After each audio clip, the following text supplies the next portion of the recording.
Ladies and gentlemen, Assalamu alaikum and welcome to episode 2 of On the Radar. This is Zaki Khalid. And this is Talha. We're joined today by Faizan Rai. Faizan is a graduate of MSc Modern South Asian Studies at the University of Oxford and the Department of War Studies at King's College London, where he completed his BA. His research interests include international relations theory and security studies, with specific focus on constructivism and infrastructure. He is passionate about pursuing interdisciplinary approaches to analyze and explain global phenomenon. He has extensive work experience stretching from government and public affairs in South Africa to experience in international defense trade in the UK and Pakistan. Faizan currently works in a major global technology firm across 5 key sectors: defense, security, aerospace, and transportation.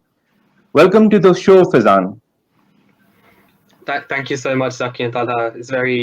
I'm very happy that you invited me on today, and I look forward to the interesting and productive discussion.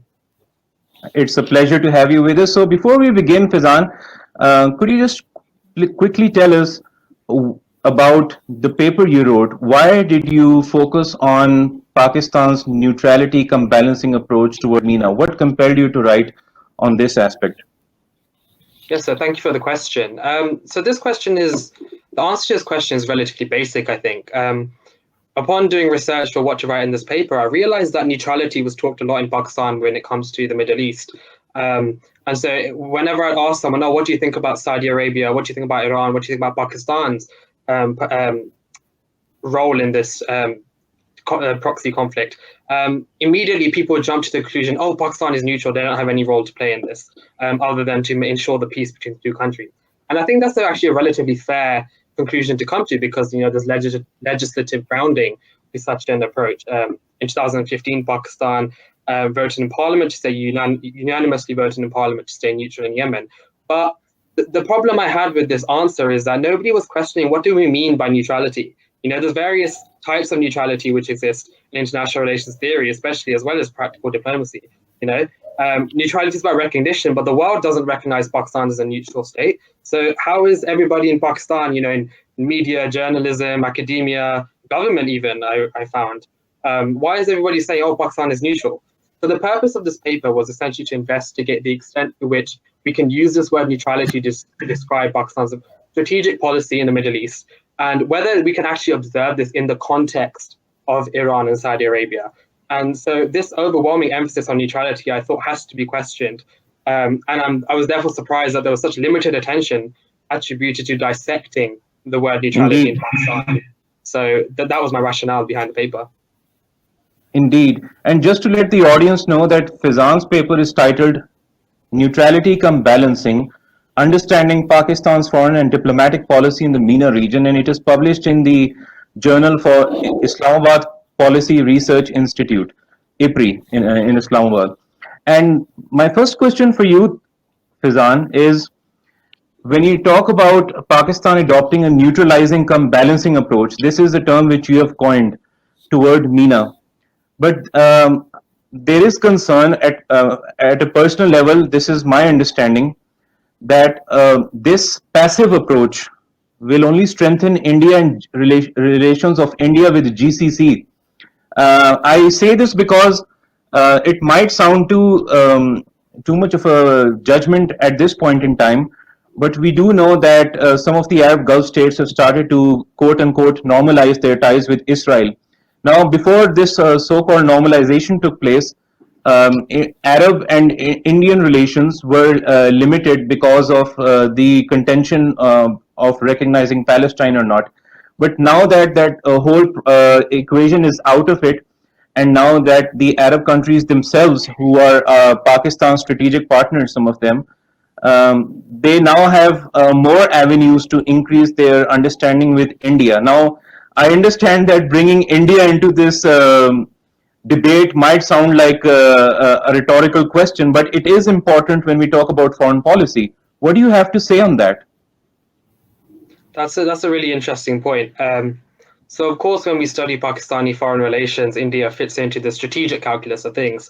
So I'll answer this in two parts. I'll first address the India's role in this triad of Pakistan, Middle East, India, and then I'll address where Israel fits into the quad of India, Israel, Middle East, and Pakistan. So just on the India point, I think it's interesting that you mentioned that India has recently been strengthening relations with the Gulf states.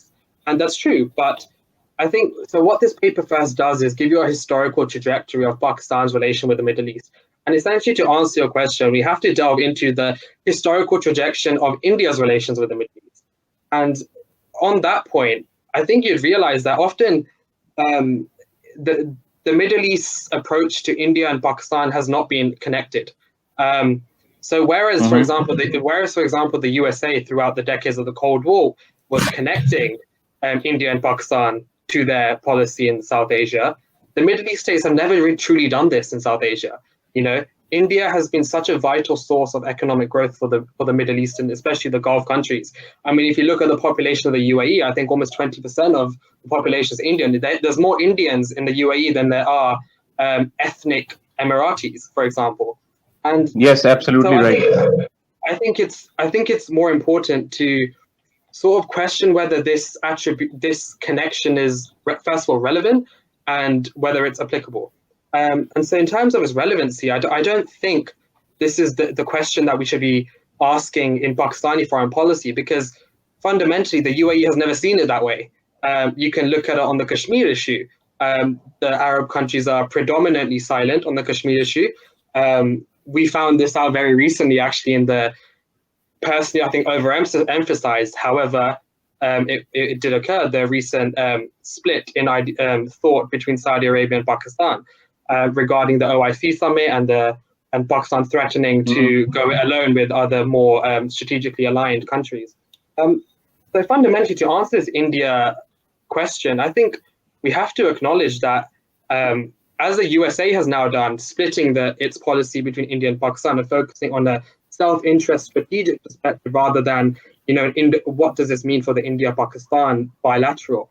I think that's a more valid approach to examining India's role in Pakistan's approach to the Middle East. And I think the sooner Pakistan socializes this approach, that, we don't need to connect India in our foreign policy to the Middle East, I think Pakistan would probably fare a lot better in its bilateral relationships with the Middle East, especially economically speaking, because quite frankly, Pakistan's economy cannot compare to India's economy, especially when it comes to factors such as trade. With the Middle East, India's is exponentially higher than Pakistan's.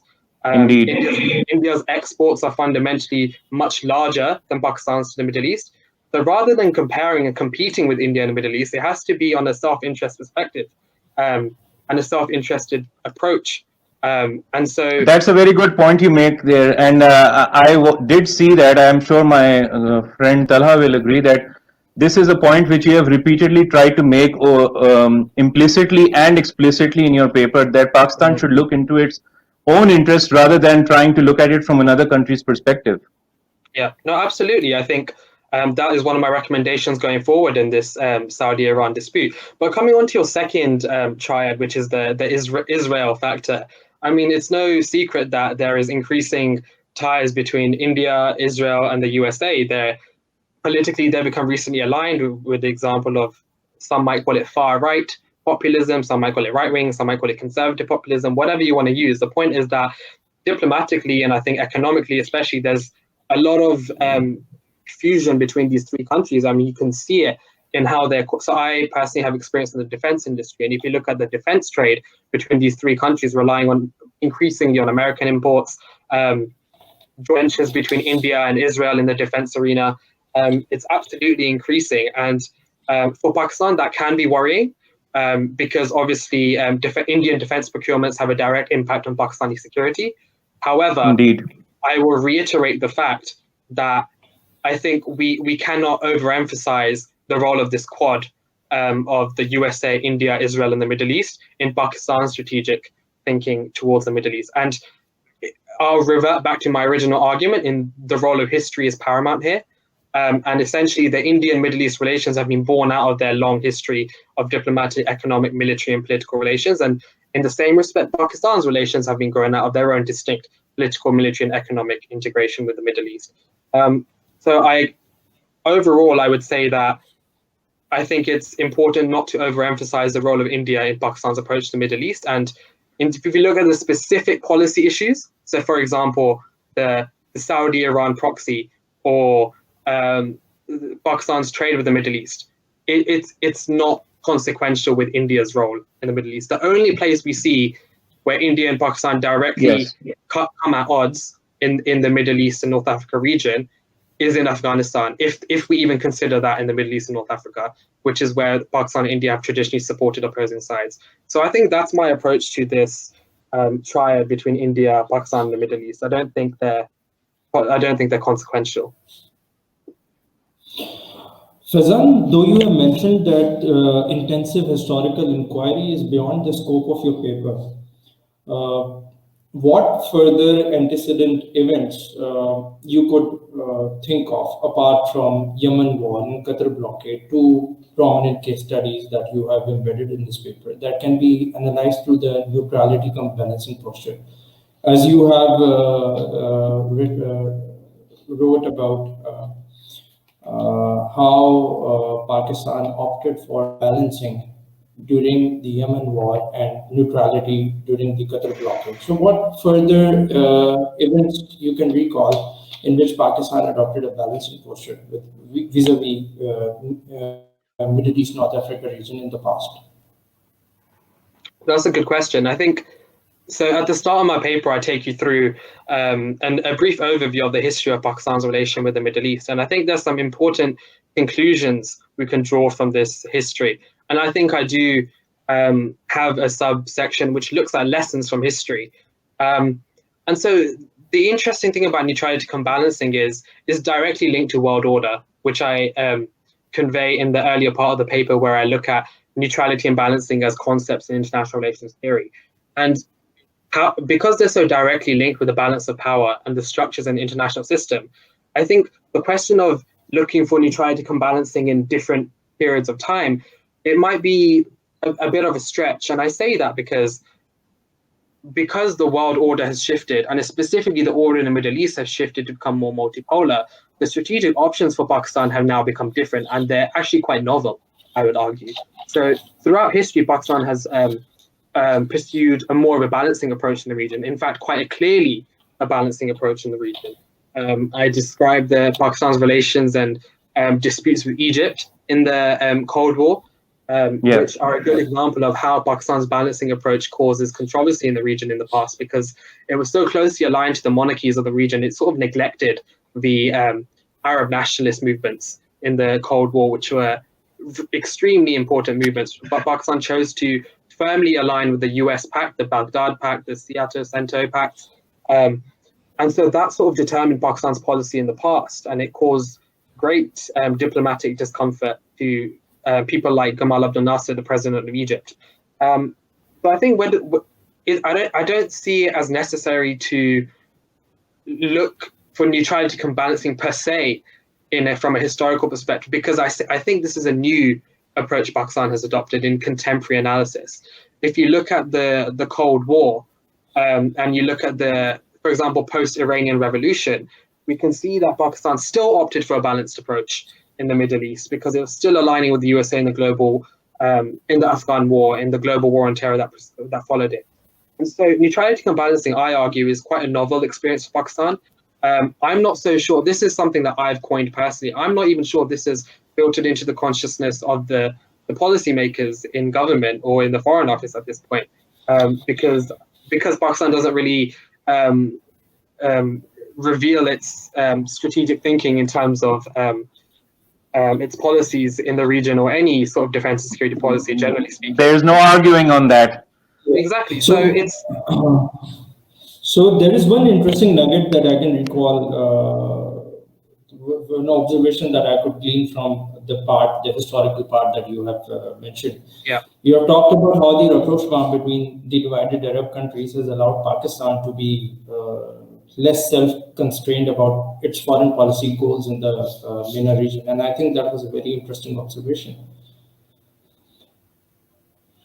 Yeah, no, it's interesting. I think that the reason why I chose to provide a historical perspective is because I think rather than focus on the contemporary, all diplomatic relations are products of the past.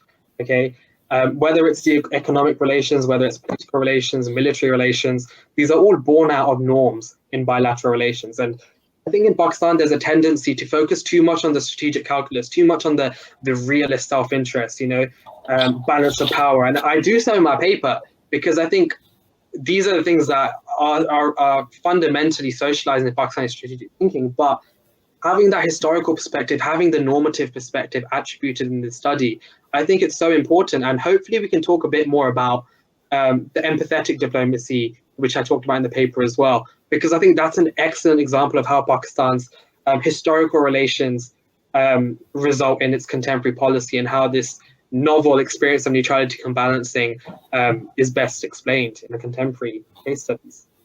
So talking about recent examples, I have something which this is my second question to Faizan. You do remember, and I noticed that you didn't mention this in your paper. You must have your reasons as well. You remember the Kuala Lumpur Summit 2019 that was held last year. It was Pakistan was supposed to be a part of it, and it was very eager also because our Prime Minister himself and the Foreign Minister made several visits to Doha, and they met with the Qatari leadership over there, and they had committed their presence alongside figures such as President Rajab Tayyip Erdogan of Turkey and President Hassan Rouhani of Iran. And obviously, when Malaysia is hosting it, you cannot reasonably expect that that forum is going to promote a particular sect or a particular brand of Islam. But overall, their stated objective was that they are going to present a discourse which could be internationally acceptable and present a positive light, what they say, a positive light of Islam. So, but we do know that mainstream media reported that I'm talking about Reuters, the renowned news agency. They said that Saudi Arabia and the UAE had actually pressured Pakistan at the last minute to withdraw its participation, its high-level participation from the summit, and because they feared, I'm quoting Reuters, quote unquote, the kingdom feared being diplomatically isolated by regional rivals Iran, Qatar, and Turkey, unquote. So my question to you is, do you see that this whataboutery by Pakistan on Qatar was a balancing act? That's a really interesting example. And actually, the reason I didn't put this into my paper is because it happened after the paper was published. So that's the direct answer. But I think from a conceptual perspective, let's analyze this issue because it's extremely interesting. I'm very happy that you raised it. So the Kuala Lumpur Summit, as you rightly suggested, Pakistan was, or at least they were shown to be interested in joining, but they were but then as you just explained, they were pressured by the Saudi Arabia. So as is reported by media outlets. It's interesting because since Imran Khan has come to power, he's been very vocal about this new triad, Pakistan, Turkey, Malaysia. They want to make a TV channel which promotes Islam as a peaceful religion and to counter Islamophobia around the world and things like that. But going directly to neutrality-cum-balancing and this example, it's interesting because I would say it's still a neutral.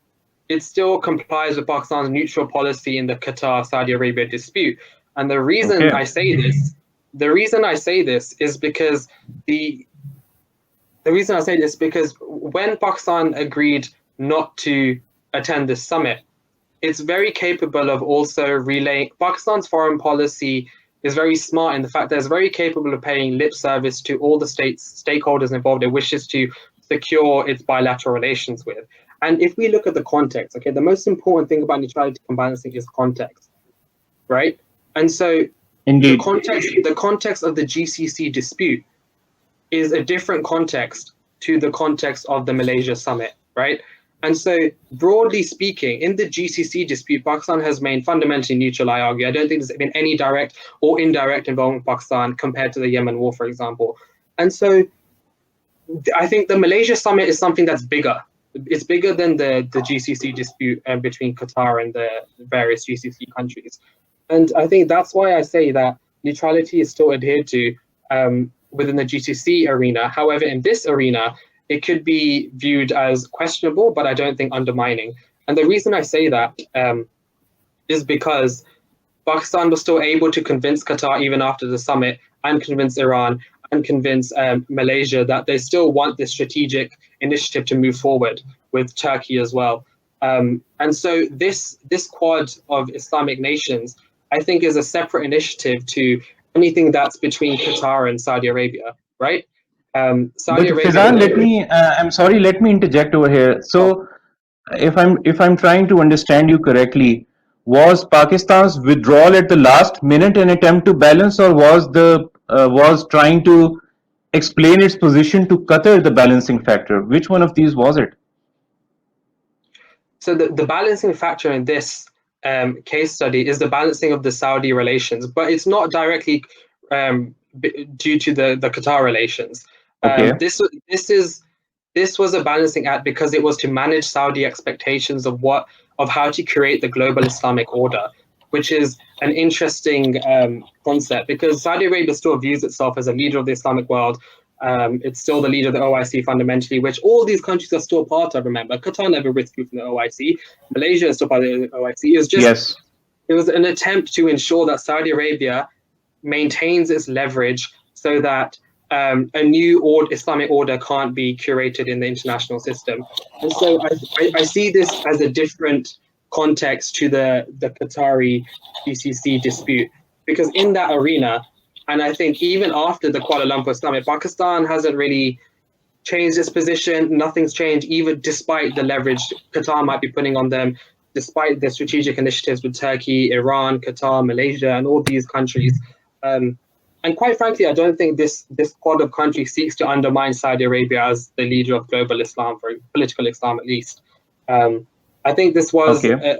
a specific case where they wanted a summit, but Saudi Arabia felt insecure about its position as a global leader of Islam, and so leveraged its expectation in Pakistan. And so it was to manage its bilateral with Saudi Arabia more so than to balance with Qatar or to disable its neutral stance in the GCC Qatar dispute. So I think it's imperative, I think, to remember that the contexts are very specific, and thinking broadly in foreign policy is good. However, neutrality-cum-balancing is a very contextualized approach. There's two case studies which I looked at, which is the GCC dispute, which is the Yemen war. But there's a number of things I could have looked at. So, for example, the Syria conflict might show something different. It might show more of a mix of balancing or neutrality and things like that. So, context, I think, is the most important factor here. So my second question is that I was reading this commentary by Fan Hongda, a prominent Middle East watcher and a professor at Shanghai International Studies University. So in his latest commentary in the Singaporean United Morning paper, he has said that China should stop quote unquote, overestimating the influence of Arab states, pay more attention to the growing influence of three non-Arab countries, Turkey, Iran, and Israel, and should stop limiting its ties with the Arab countries as it does not reflect China's level of development and its stature as quote unquote, as the second superpower. China should prevent Middle Eastern countries from choosing sides, again quote unquote, between China and the United States, as they have a more sober understanding of the balance of power in the region.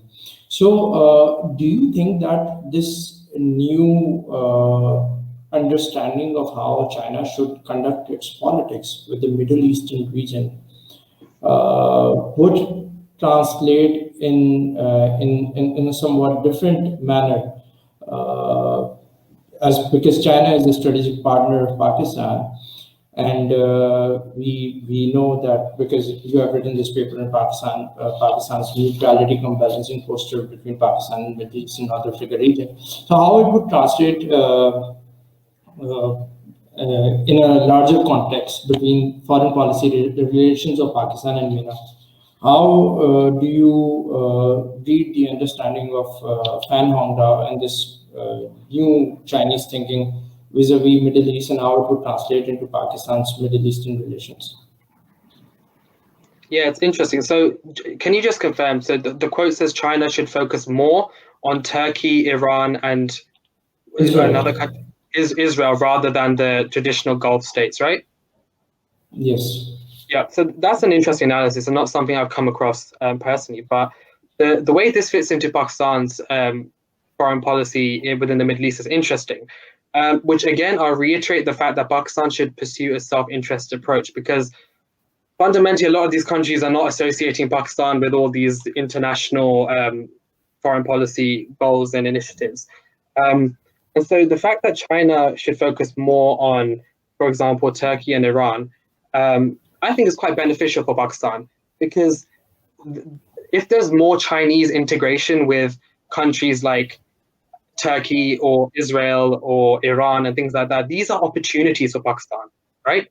Pakistan's economy is not in a very good position over the last people would say for decades now, since the 90s. And so if China is interested or in these newer emerging countries who are challenging the status quo of the Middle East, I think that is a fundamental opportunity for Pakistan to engage with China and to engage with these countries. Okay, the Israel issue is very complicated in Pakistan, and Pakistan has shown no desire to integrate at all with the Middle East. However, if China has an interest in engaging with Turkey, and especially in the economic sense, that's a fantastic opportunity for Pakistan to also get involved in strategic initiatives, not only to enhance Pakistan's economy, but for Pakistan, an opportunity for Pakistan to establish itself as a strategic partner, a strategic ally in these new relationships and initiatives. And I think China's BRI initiative, the Belt and Road Initiative, seeks to span across essentially all the corridors, all trade corridors around the world. And obviously, CPEC in Pakistan is an important part of that. But the more Pakistan gets involved in Chinese foreign policy objectives and Chinese economic policies around the world, I think these are excellent opportunities for Pakistan to develop its economic potential as well. Let's look at an example. So if China is interested in Iran, for example, was one of the countries you mentioned. First of all, to speak directly to the question you asked, so if China should pay more attention to these emerging and challenging countries rather than the Gulf countries, Pakistan, this is an opportunity for Pakistan. That's essentially what I'm arguing. But the example which I want to use is if China is interested in Iran, in the energy sector, for example, which is one of China's fundamental aims, energy security as part of the BRI, Indeed. That is an overwhelming opportunity for Pakistan to get involved and secure its own energy security. Pakistan has traditionally imported such limited amounts of energy from Iran that it's, in my opinion, it's actually quite concerning. But because of international sanctions on Iran and often Pakistan's structural inabilities and inefficiencies of getting work done, for example, oil pipelines, China is an extremely valuable partner for Pakistan to engage with some of these initiatives with emerging, challenging countries in the Middle East. And I think Iran is a good example of that in the energy perspective. Turkey is a good example of that in the defense, economics, and political perspectives. And I think, if anything, all of these things enhance Pakistan's opportunities to engage in the global economy, but also make some political friends along the way. And I think all these countries are on Pakistan's radar. Imran Khan is actually a very interesting figure, and I think there's a bit of a break from previous administrations in that we can see that Pakistan is now pursuing a more opportunity-centric foreign policy rather than some sort of loyalty-based foreign policy. And whilst Pakistan has traditionally been very loyal to Saudi Arabia, very loyal to China, and it seeks to do so in the future also, these countries which are challenging the status quo and sort of turning heads in China, turning heads in America, turning heads in Iran, countries like Turkey, provide invaluable opportunities for Pakistan, I think, to engage and to establish its footprint in the global economy, especially. So I hope that answers your question directly. No, you have addressed a lot of what I had in mind. Great. Faizan, my last question to you is, and this is the one which I intentionally kept for the end, was when I concluded your paper, there was this measured sense of optimism which I found to be interesting because it wasn't exaggerated, it was pragmatic, and it presented a roadmap based on what you believe. And this is the point you have repeatedly stressed, that Pakistan We can talk about China, we can talk about Turkey, we can talk about XYZ, but at the end, it is Pakistan for its own national self-interest. It will have to calibrate itself accordingly, whether it is through the neutrality approach or the balancing approach. So I must say that that element of measured optimism is appreciated. But I want to ask you this because, at the risk of sounding pessimist, um, you conclude in your paper, and I quote, Pakistan has insisted on flexing various tools of statecraft depending on the crisis at hand, unquote. Now, without going into too many details, if you just look at the past 5 or 6 years, and again, I'm just giving you the examples from another perspective because I want you to highlight your point of view based on the paper you've written. We know about the comprehensive strategic partnership between the UAE and India, and you very rightly mentioned about India's economic clout in the Arab Gulf region. And we also talk about Pakistan's non participation in the Yemen war, which might not have cost us as much as we thought we would, but it did incur a lot of bad diplomacy for us. So ultimately, what would you say if you would just to round it up without going into a particular event? That this approach of Pakistan, which in your words is the flexing the various tools depending on the crisis at hand, that ad hoc approach, that we have to adjust ourselves accordingly.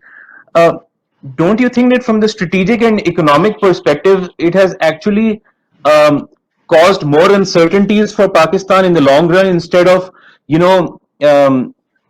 getting us into a proper long-term roadmap through which we know this is the path which we are supposed to follow from the foreign policy angle? What would you say on that? Has that ad hoc approach, is that still, would you suggest that that should continue? That's a good question. I think it's interesting because what I argue is that this approach is essentially very different from what we've seen before, where before some analysts would say that, oh, Pakistan has had this secure approach, right? It knows its allies, it knows where it wants to make friends, it knows where it doesn't want to make friends. Traditionally, it's been very reliant on America for economic and military aid. It's been very reliant on Saudi Arabia. So Pakistan has had this strategy, okay? I'm not saying that Pakistan was strategy-less. It's just us as academics, as analysts, we can't engage with strategies because they're not officially published as doctrines. So there has always existed, from a behavioral perspective or a normative perspective, I think normative is an important word here, but Pakistan has had a foreign policy strategy, but I think it's been so limited and it has failed on so many occasions to promote Pakistan's economy, to ensure political stability, to refrain Pakistan from entering war zones. It hasn't ensured Pakistan's security because it's been based on this idea of loyalty. And I think recent thinking in Pakistan is suggesting that having an ad hoc approach to crisis is better in the long run for self-interest and growth, economically, politically, and militarily, rather than relying on these notions of loyalty, which Pakistan has done for almost 70 years, I would argue. It's been very loyal to its partners, and it has incurred many losses by being loyal to its partners, especially in the economic realm. Let's go back to the example I just gave. Why has Pakistan not imported energy from Iran? Okay, it wants to be an internationally recognized player in the normative sense, saying, look, good countries don't trade with countries who are internationally sanctioned for being, I quote, bad countries, right?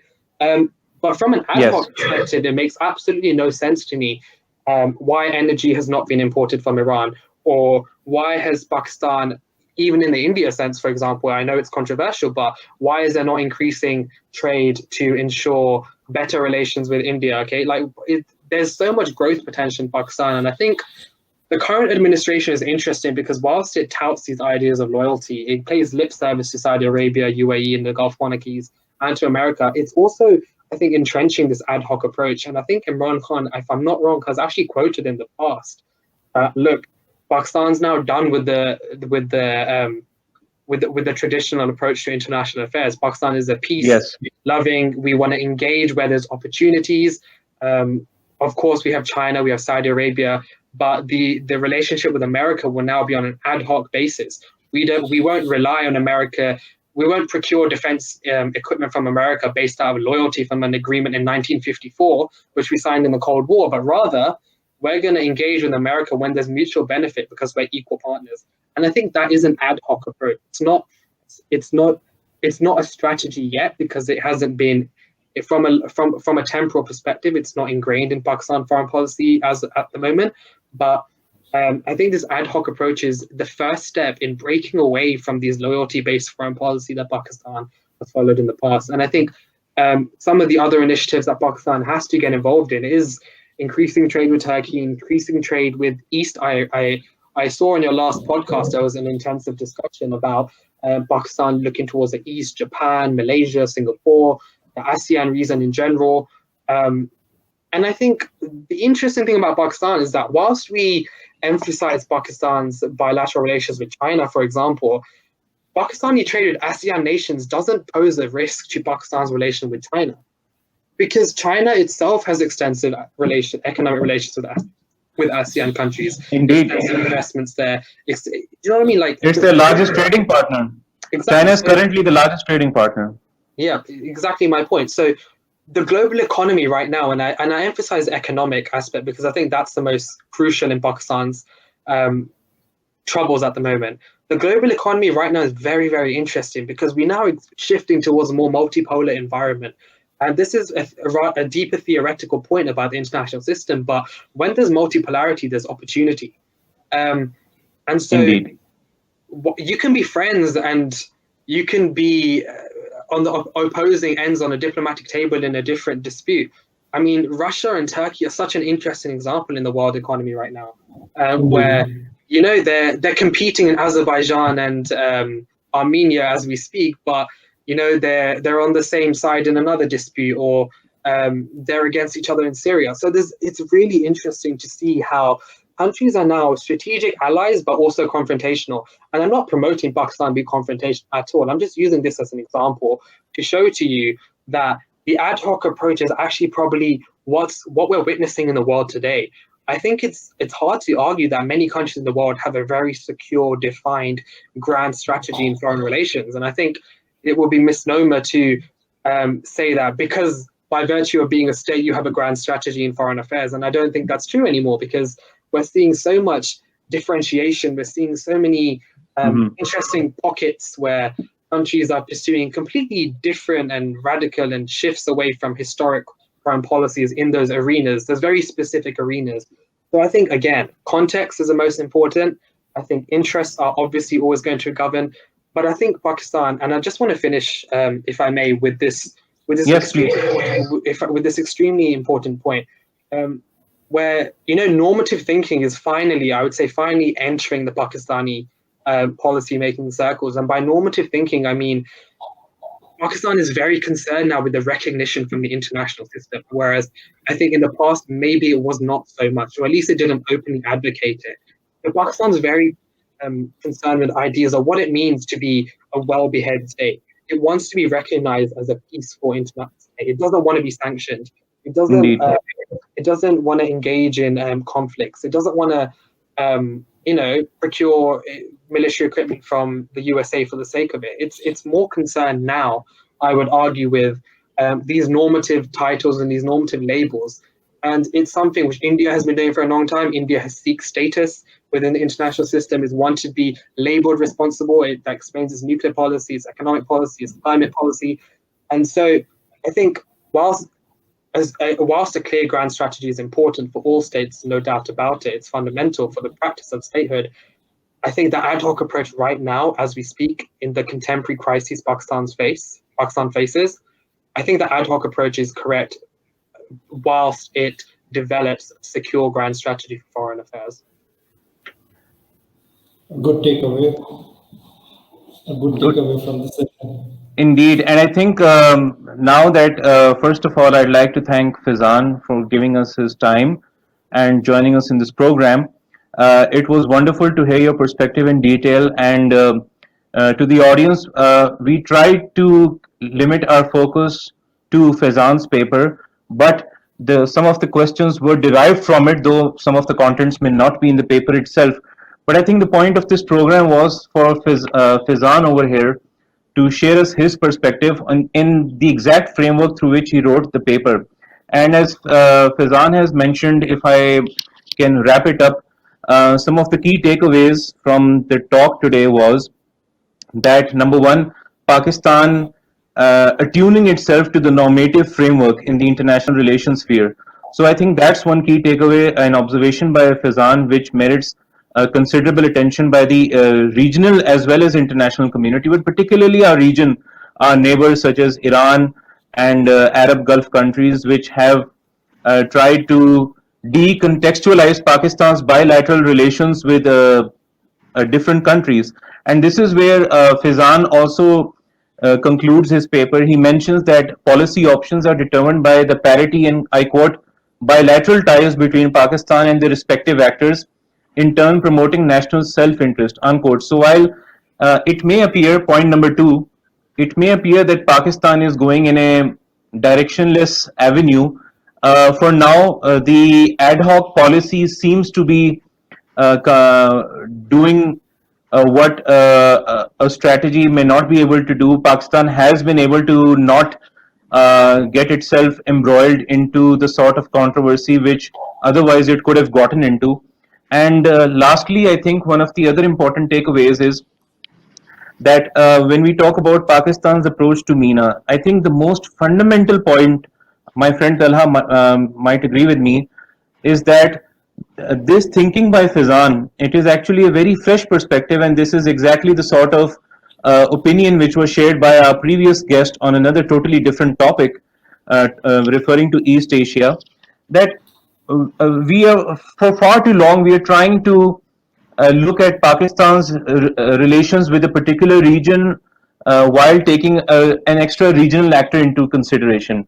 And I think it's about time that Pakistan tries to adopt an inside-out approach toward the regional system at hand.